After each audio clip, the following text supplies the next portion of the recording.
So I figured the last video of the year should be my predictions for 2025, and who knows, maybe at the end of 2025, we'll have a look back at this video and see what I said then and what happened throughout the year. Who knows? But I still think it will be worth it. Also, I promised to do this in the review of the year that I did. So think of this as an amendum, as an addendum, shall we say, to that video. And like I say, if you do want to watch that video, like I say, it's 2 hours long where we go through everything that happened this year. Like I say, a lot of stuff happened this year.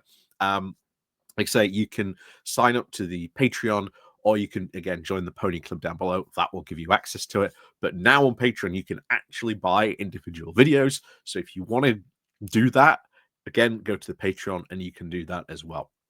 Like I say, if you just want to help support the channel, like I say, there's the Buy Me a Coffee link where you can again buy me a coffee. There's the YouTube thank you button as well. So thank you very much to everyone who does help and support the channel. Like I say, click the like, click the share button as well. It all helps. So, predictions then for 2025. And to begin with, I want to sort of, give my American viewers some hope, because after all, the election of Trump, I think, surprised a lot of people, including myself. We all saw the polls. We all saw the Seltzer poll as well, predicting, what was meant to be an absolute crushing, defeat on Trump. However, turned out not to be so. But one of the things that I think should give you guys hope is what is going on now is an absolute MAGA civil war. Like, these guys are knocking 7 bells out of each other on Twitter. Like, even when Donald Trump comes in and says, appeals for calm, has it calmed them down? Oh no, it absolutely hasn't. And bear in mind, if you watch my other video, just about this, the most recent one, if this continues, Friday could bring some absolute peak chaos if it all goes through. And if that goes through, how long does it then take them to elect a speaker? Could this maybe intentionally imperil Donald Trump's 20th of January inauguration? Who knows? But like I say, Friday could get interesting. But as I say to all my American viewers, we've seen this. In 2016, what essentially happened was these right-wingers, these Eurosceptics, who had pretty much been at the fringes of the party, just like your MAGA Republicans had pretty much been, kept very much to the fringes of the party. They had now pushed themselves to the front. They now rallied themselves and gained power.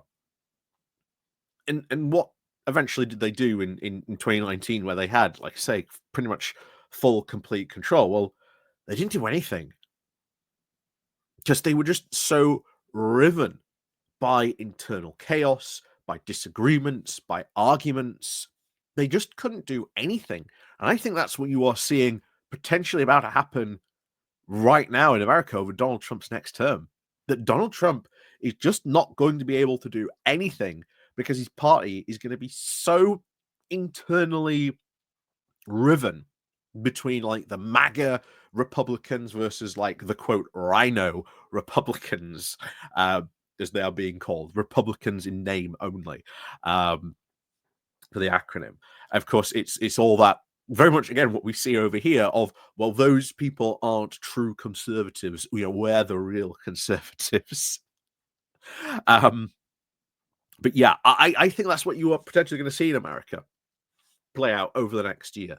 Just absolute chaos and just pure civil warring. And I think you've seen that. You've seen how Elon Musk was basically able to almost completely shut down the government in a single tweet. What's to, in March when this comes up again, what's going to stop him from doing that again? So I say this to you now, if you are a Democrat in America, you should be looking at your local, town hall. Where can you help out there? What can you do to get Democrats elected in your local town hall? Then look to your state, and what can you do to help get Democrats elected in your state? That is where I think, up until the next presidential election, that is where your focus should really be over the next couple of years. Really focusing on your local issues and how you can get good people elected into positions to especially help stave off the worst, honestly, of Donald Trump, because there is a lot you can actually do to resist, more than people think, a lot more than people think. So, like I say, think local and go from there. But yeah, a lot of stuff you guys can do. So back, over across the pond, back over here. So party predictions. Let's do this in one for both Conservatives and Reform. At the moment, you are seeing a lot of stuff about Reform. That is because there is this massive sort of Reform panic that the media in particular have been whipping up, saying, "Oh my God, Farage is going to be, Farage is going to be prime minister. Labour is going to lose 200 seats." The next general election is in 2029. Next general election is in 2029. Things are going to be vastly different by that point. Vastly different by that point. You cannot keep this amount of fury around Farage going for that long. It will die out. Will die out very, very quickly. People will get tired of it. You've seen very much recently, the people in Clacton aren't very happy about Nigel Farage, especially, like I say, if you want to keep that, go and follow some of the local Facebook pages in Clacton. They're not happy with Farage. Like I say, he would probably lose his seat at the next general election. And like I say, a lot of stuff can now change between then and 2029. I don't like everything Labour has done, but I'll tell you what, they've got some good policies they've implemented, and like I say, we've talked about on this channel. I think they'll do very, very good by 2025. By 2029, things will have changed. However, for Reform, I don't think things will have. The party structure not going to change. If you've paid your £25 to Reform, you've got no say in the party. You've got no say about what policies they do. You've no say whatsoever. If you join any other, political party, yes, you actually do have a quite a large say in what goes on in your party, but not in Reform. And people will learn that sooner or later. Something will happen that could trigger that. And always as well, there's the likelihood now that Farage is now an MP. He can't escape the spotlight. The spotlight is going to be even more firmly on him. That's traditionally what Farage would do, just like Boris Johnson used to do. He would say something, and then he would disappear for a while. He'd let the heat dissipate. He'd just, disappear for a while. However, when Boris Johnson became prime minister, he couldn't disappear. He was prime minister. Same for when he was an MP. He couldn't easily as disappear as he used to. Same for now Farage. He's now an MP. He can't disappear as easily. There's a big focus, a big spotlight attention on him. And I think maybe sooner or later he will do or say stuff that make people really realize, actually, this guy's not as good as they say he is. Bear in mind, if you think 60% of the public does not like Nigel Farage, as we've said before, he has hit a ceiling.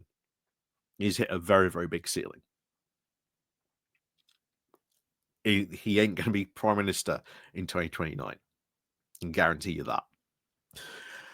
But of course, now we'll go on to the Conservatives. And quite frankly, have you seen the spat going on between Badenoch and Farage? Well, this is going to be, I think, pretty much the rest of what the Conservatives do.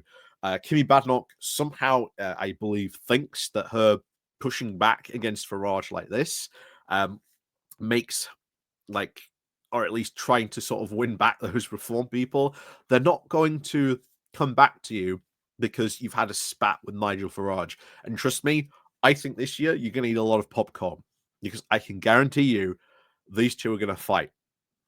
Because Badenoch has a tendency to pick fights with an empty room. She's proved this plenty of times already, even as leader. She's just going to end up in pointless, empty fights. And that is going to be it. And bear in mind, we're going to be doing a story probably first story of next year, of 2025.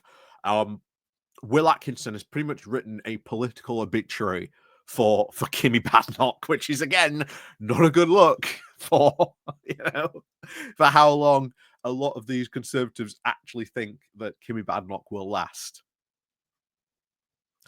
So we'll see, but who knows? By the end of 2025, will we have a new leader of the Conservative Party? I don't think it's beyond the realms of possibility. I think that they will get fed up of her because she's got to have policy. She has to have policy sooner or later. She has to actually say, this is what we are going to do. This is what we are going to stand on. And she cannot avoid that forever. Eventually, people start agitating and maybe go out and say, well, we as the Conservative Party believe this. This is what our policy is. What does she do then if certain MPs start dictating what Conservative Party policy is before she has even said it? Like I say, there's going to be a lot of very upset Conservative MPs next, I think. Yeah, that is for sure. And of course, they're going to be panicking about Farage. Trust me, we're seeing it build up now.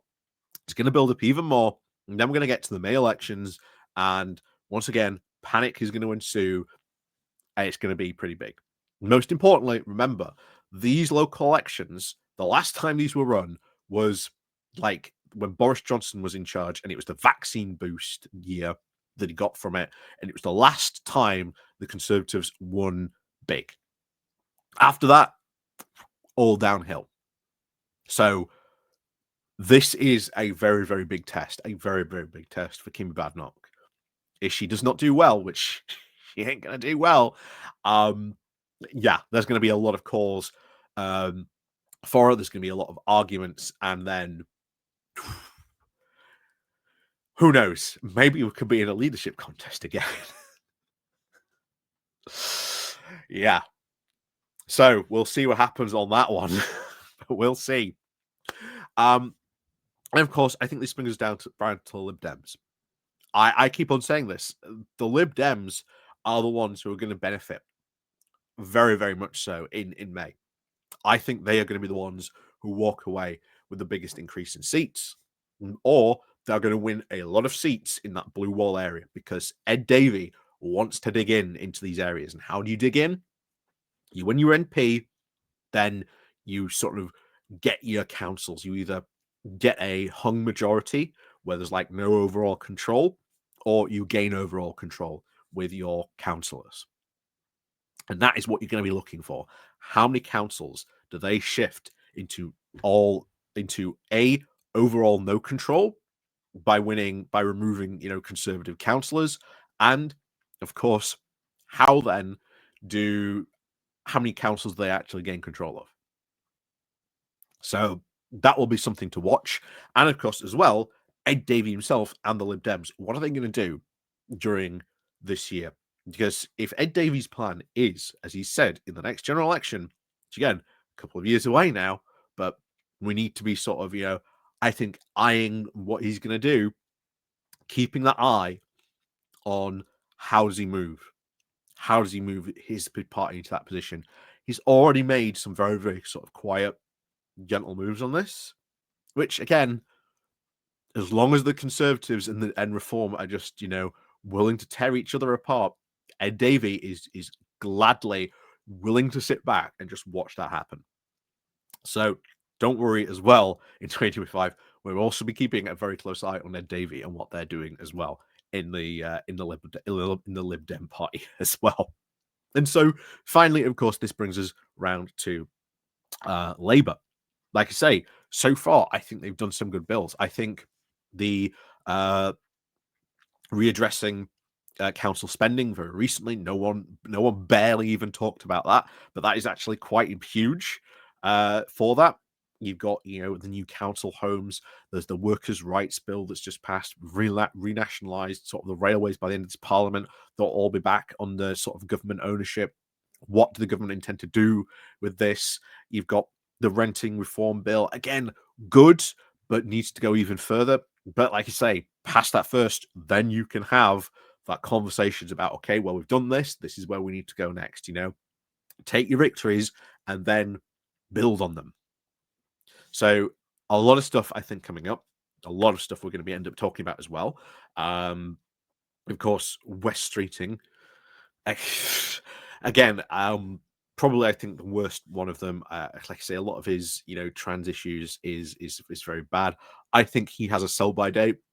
I think if by the end or maybe the start of like 2026, maybe mid 2026, you're not seeing like an improvement in the NHS or anything like that, he's gone.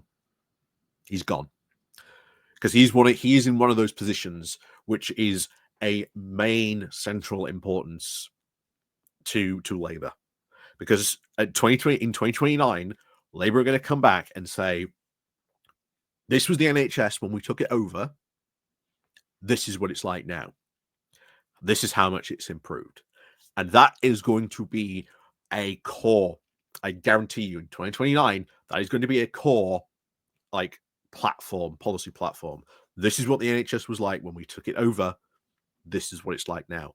Look at how much it's improved. And if West Streeting cannot deliver on that, he's gone.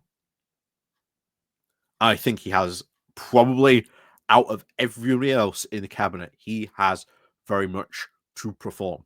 He has to prove that the way he's doing stuff, the reforms he wants to deliver, are going to work.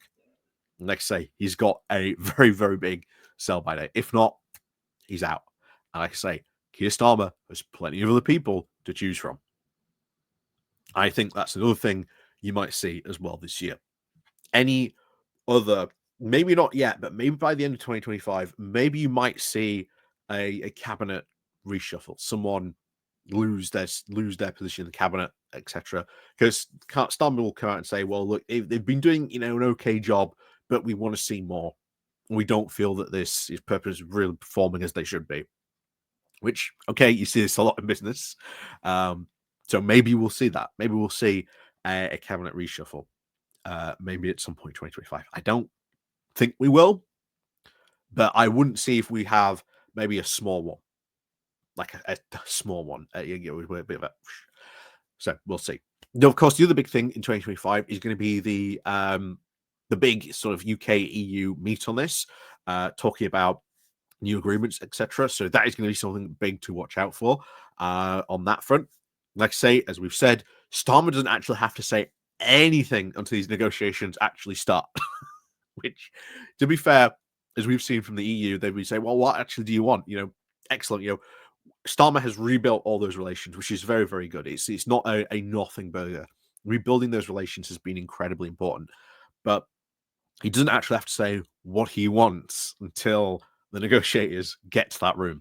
I think he has been purposefully holding that back so that then the papers cannot just fire back at him like, he's betraying Brexit. He's betraying Brexit.